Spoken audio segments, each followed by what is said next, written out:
Buenas tardes, estimada profesora, estimados compañeros. Somos el grupo 4 constituido por los abogados Oliver Hernández, Charles Bandes y quien le habla Marco Suárez. Nos corresponde el desarrollo del tema número 6, Derecho y Democracia, en los cuales estaremos desarrollando los puntos concernientes a la legitimidad y el concepto de legitimación, a la crisis del principio de representación en el modelo de gobierno democrático, lo referente a la soberanía popular, el poder constituyente, el poder constituido, la democracia participativa como modelo superior de protección de derechos fundamentales en las constituciones de América Latina y las instituciones de protección del nuevo constitucionalismo como expresión de la soberanía popular. Bueno, para entrar en materia, primero debemos, debemos referir pues que en la actualidad el estudio de las relaciones entre el derecho y la democracia se constituye como uno de los temas principales en relación al estudio del derecho constitucional democrático. Por ello, la importancia de abordar el tema en el desarrollo de esta asignatura. Ahora bien, trataremos de desarrollarlo partiendo de una óptica histórica y concretando de una perspectiva crítica. Así pues, abordaremos temas como lo concerniente a lo que se ha llamado la democracia participativa, lo que se ha llamado la democracia representativa, los cuales han sido las clasificaciones más difundidas según la tradición democrática que históricamente se nos ha impuesto y que tiene su origen en un modelo de génesis europea, las cuales se impuso como modelo de gobierno ideal y que al final terminaron por generar profundas crisis de legitimidad, desigualdad social, exclusión política y concentración del poder, en los cuales se han puesto de manifiesto las limitaciones que se originan en este modelo político. Es así como el nuevo constitucionalismo plantea una reinterpretación de las relaciones entre derecho y democracia y la soberanía, lo que viene a abrir la puerta a nuevas formas de institucionalidad que sean más inclusivas y participativas, las cuales están siendo puestas en manifiesto en las nuevas constituciones, específicamente en América Latina. Debemos empezar recordando qué es derecho y qué es la democracia. Y en palabras más o palabras menos, en términos generales, se entiende que el derecho es un sistema de normas y reglas de carácter legal que regulan la vida en sociedad y que están orientadas pues a asegurar la paz, la convivencia, la justicia y el orden social. Se constituye en un sistema jerárquico y subordinado cuya base fundamental es la Constitución. La Constitución, en este caso de nosotros, la Constitución de la República de Venezuela.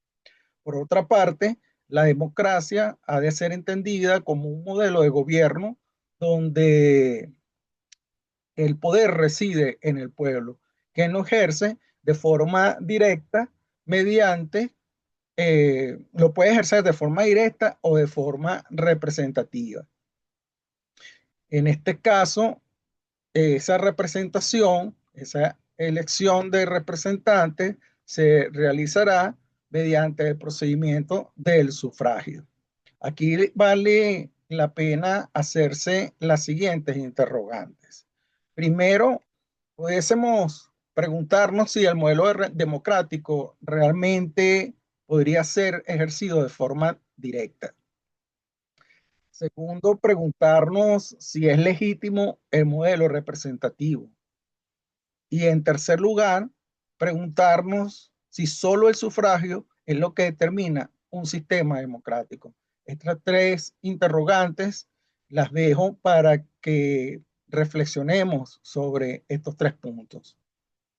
Dicho esto, pues debemos decir que el modelo democrático, para ser entendido, debe superar y fundamentarse en sus propios principios que lo definen, entre los cuales se encuentran lo de legitimidad, el proceso de legitimación y la representación. Así las cosas, debemos indicar que la legitimidad es una cualidad adquirida en la cual existe la percepción de justicia, percepción de validez y la aceptación, que son de alguna forma u otras valorados en una determinada sociedad y que no dejan de tener una fundamentación en elementos de valoración social y cultural. Indicaba Max Weber en su ensayo sobre la clasificación tripartita de la autoridad, que en el caso de los gobernantes, estos legitimaban su autoridad basado en tres elementos. Él decía que existía una autoridad racional y legal, bueno, fundamentaba pues esta autoridad basado en un sistema de reglas, tanto jurídicas como administrativas, y que de acuerdo con principios conocidos, las personas que administraban esas reglas eran nombradas y elegidas mediante procedimientos legales. Por otra parte, también decía que existía un proceso de validación de autoridad enfocado en la tradición, que se basaba en un sistema en que la autoridad eh, se legitimaba simple y llanamente por el hecho de que siempre había existido y las personas en el poder solían ejercerlo e inclusive de forma heredada, ¿no? Eh, este tipo de tradiciones, pues, de alguna forma, hacer una referencia a título de ejemplo, pues, digamos que la monarquía vendría siendo un ejemplo de este tipo de autoridad tradicional, en la cual, pues, la autoridad era heredada entre el rey y sus posteriores descendientes. Y después también decía que existía una autoridad que se fundamentaba en el carisma, en la empatía, ¿no? Esta autoridad, por llamarlo carismática, por decirlo así, se basaba pues en las características de un líder que demostraba que poseía el derecho a liderar en virtud de poderes mágicos asociados o profecías o por sus antecedentes heroicos que hacían de alguna forma fuese valorado dentro de su grupo social, y ese tipo de actuaciones o de actitudes o de características pues lo validaban y lo postulaban como un líder natural dentro del grupo en el cual iba a ejercerse el poder. Ahora bien, la legitimación vendría siendo el proceso mediante el cual se le otorga legitimidad a alguien, y es la acción mediante la cual algo que es meramente legal o válido se convierte en algo que también es socialmente aceptado y en consecuencia considerado justo. Aquí debemos poner la diferenciación que la legitimidad o la legitimidad es el postulante, o digamos que es el elemento postulante, y la legitimación es el proceso mediante el cual se formaliza ese postulante. Un ejemplo de esta legitimación es que en el caso del gobierno, pues que necesita legitimarse constantemente ante su pueblo, más allá de lo que pueda decir la norma, más allá de los extremos legales, esa autoridad necesita estarse legitimando porque requiere el reconocimiento voluntario y el apoyo popular para poder ejercer el poder de manera natural e incuestionable. En consecuencia, podemos decir que la legitimidad es el estado final de ser reconocido como correcto y justo, mientras que la legitimación es el camino o la acción que lleva a este estado. Una autoridad puede ser legal sin ser legítima, si viola principios éticos o morales, incluso si cumple con las leyes establecidas. Otro punto a reflexionar es que la legitimación es necesaria para mantener el poder político y asegurar que las normas sean obedecidas de forma voluntaria, no solo por coacción de la ley. A título muy personal, Bueno, y creo que en estos momentos, dentro de nuestra realidad nacional, tenemos los ejemplos palpables que nos llevan al análisis, pues, y al cuestionamiento de lo que es lo legítimo y lo que ha sido los procesos de legitimación de las autoridades que en estos momentos gobiernan. En el modelo democrático ha de imponerse la voluntad de la mayoría y esta voluntad se materializa por medio del sufragio. Esta voluntad se ha planteado históricamente desde dos enfoques de la participación de la población. Uno que es la participación directa y el modelo de participación representativa, en los cuales cada uno de estos esquemas, de estos modelos, tiene sus propias limitaciones. Por una parte, esta participación directa, reconocida históricamente como la democracia de los antiguos, debemos en este aspecto recordar que esta práctica nace dentro de la sociedad, dentro de la civilización griega, y por medio de ella se respetaba e imponía el gobierno de la mayoría. Las decisiones eran tomadas directamente por cada uno de los ciudadanos de las antiguas polis griegas. Sin embargo, no debemos olvidar que aunque se basaba en principios de igualdad entre ciudadanos, no todos tenían ese estatus, por lo que ya el ejercicio democrático dejaba por fuera una gran parte de la población, del pueblo, pues solamente podían participar en este proceso democrático aquellos, aquellas partes de la población que eh, satisfacía ciertas características.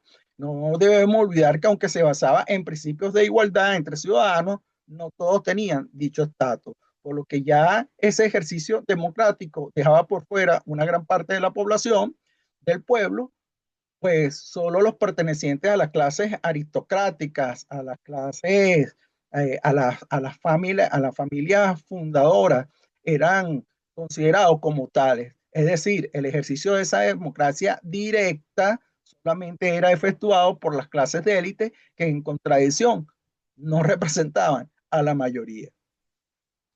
Con el advenimiento de la formación de los estados modernos y la evolución del derecho constitucional que le daba cuerpo a estos estados, se fue adoptando el modelo democrático representativo. Su finalidad era lograr que cada uno de los grupos que conformaban la sociedad tuviesen voz en la dirección del Estado y su actuación, que se garantizase los derechos e intereses de todos aquellos que hacen vida dentro de la sociedad. Bajo el sistema democrático representativo, el pueblo delega su soberanía en órganos electos, es decir, el pueblo no toma decisiones directamente, sino que escoge a aquellos que las van a tomar. No obstante, este modelo presentó una crisis estructural. Primero, eh, la falta de representación real, es decir, dado que muchas veces las personas postuladas lo hacen por medio de una estructura que obedece a una estructura partidista y en consecuencia ya allí va a ir obedeciendo a intereses de grupos. Estos terminan pues respondiendo al final a las élites económicas, a las élites políticas y a los intereses incluso corporativos. Por otra parte, el distanciamiento entre el gobernante y los gobernados pues debilita ese vínculo democrático. Y segundo, simplemente es una legitimación formal que descansa en las elecciones periódicas mediante el uso del sufragio y no garantiza una verdadera participación popular en las decisiones cotidianas, pues son los representantes los que al final van a tomar o dichas decisiones.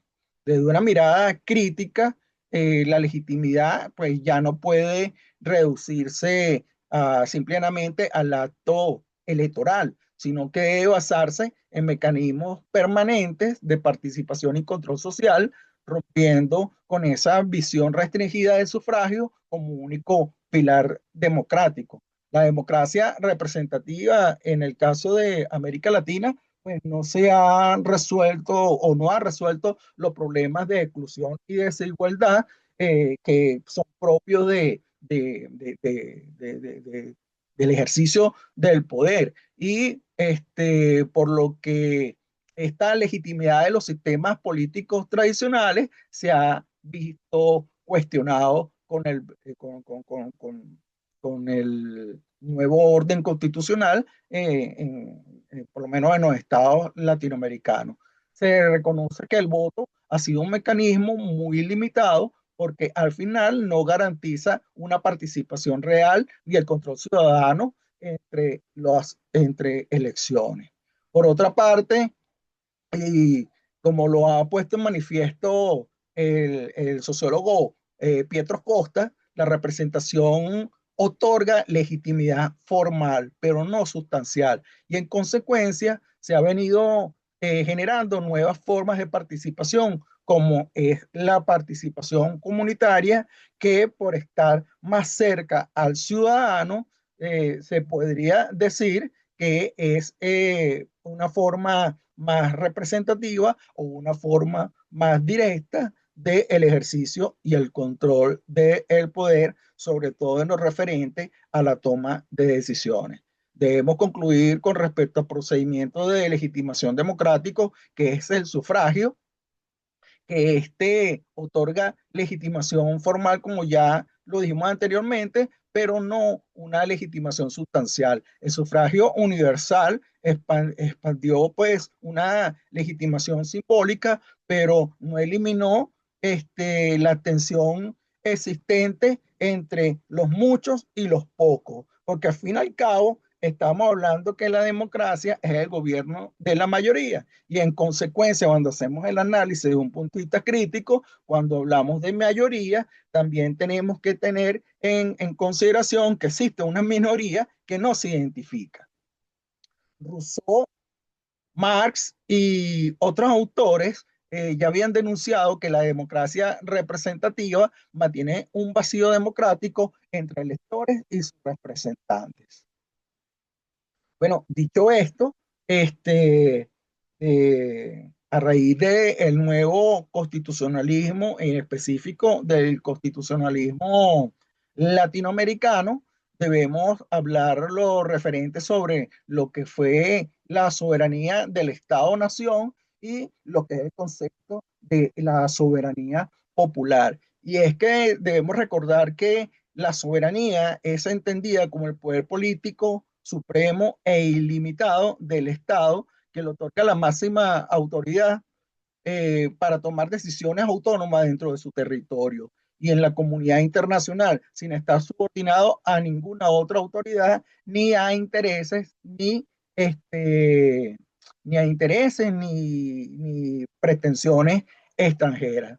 Se manifiesta como una competencia total que le permite al Estado autodeterminarse, crear sus propias leyes y normas y ejercer plena y exclusiva autoridad sobre sí mismo, su territorio y sus habitantes, de acuerdo a la carta o la constitución que así pues lo determine. En Venezuela, la Constitución Nacional es clara y específica y nos dice que la soberanía reside intransferiblemente en el pueblo, quien la ejerce directa o a través del sufragio, lo ejerce directamente a través de sufragio y otros medios de participación popular. En este caso, el constitucionalismo liberal, es decir, el constitucionalismo clásico liberal, concibió que la soberanía era un atributo exclusivo del Estado-nación, que era homogéneo y que era centralizado. ¿Y qué quiere decir que era homogéneo y centralizado? Bueno, que la centralización era que solamente era ejercido por una autoridad y lo homogéneo era que consideraba un trato igualitario para todo el mundo, es decir, todos somos iguales. Ya esta homogeneidad esta visión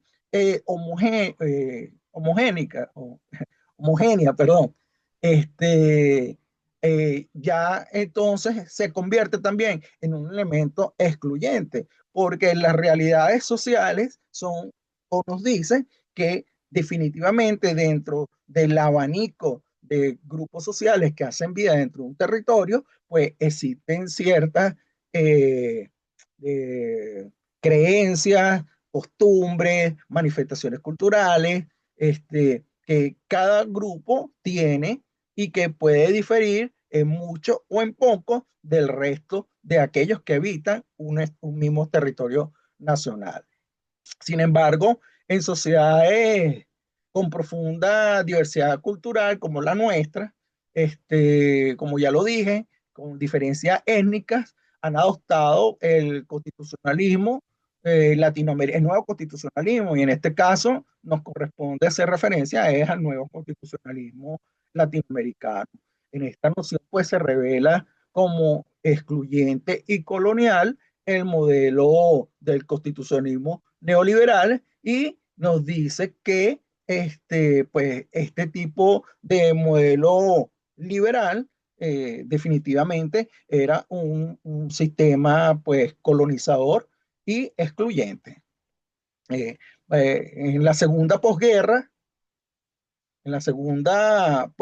pues se abandona esta visión eh, Rousseauiana de Rousseau, ¿verdad? Del pueblo como una voluntad única, ¿no? Como fundamentada en ese principio de igualdad, reemplazándola, pues, y la reemplaza por concepciones pluralistas. Es decir, hay una igualdad, pero hay una igualdad de repente política, una igualdad de derechos, pero no hay una igualdad cultural, no hay una igualdad propiamente social, no hay una igualdad o no se puede, pues, de alguna forma suprimir el crisol de colores que forman nuestras sociedades latinoamericanas. Es así como el nuevo constitucionalismo latinoamericano, como el de Ecuador o como el de Bolivia, e incluso el nuestro venezolano, la soberanía popular se coloca por encima de la soberanía del Estado, es decir, el individuo, el pueblo sobre el Estado. Y reconoce pues que el poder reside en el pueblo como sujeto histórico y político y respeta su carácter protagónico. Se reconoce la existencia de un Estado plurinacional que se erige como alternativa al modelo este, monocultural y este Estado plurinacional pues se encuentra integrado por los pueblos originarios, los afrodescendientes y las comunidades históricamente marginadas que rompe con la ficción de una identidad única y homogénea. Críticamente, esto implica pues superar la visión del Estado como un monopolio de la soberanía para reconocer una pluralidad de sujetos soberanos que enriquecen el pacto constitucional. Se reconoce pues la plurinacionalidad y la interculturalidad como principios constitucionales, los cuales primero afirman que la soberanía no reside en una nación única, sino en un universo de pueblos que coexisten dentro de un estado, dentro de un territorio.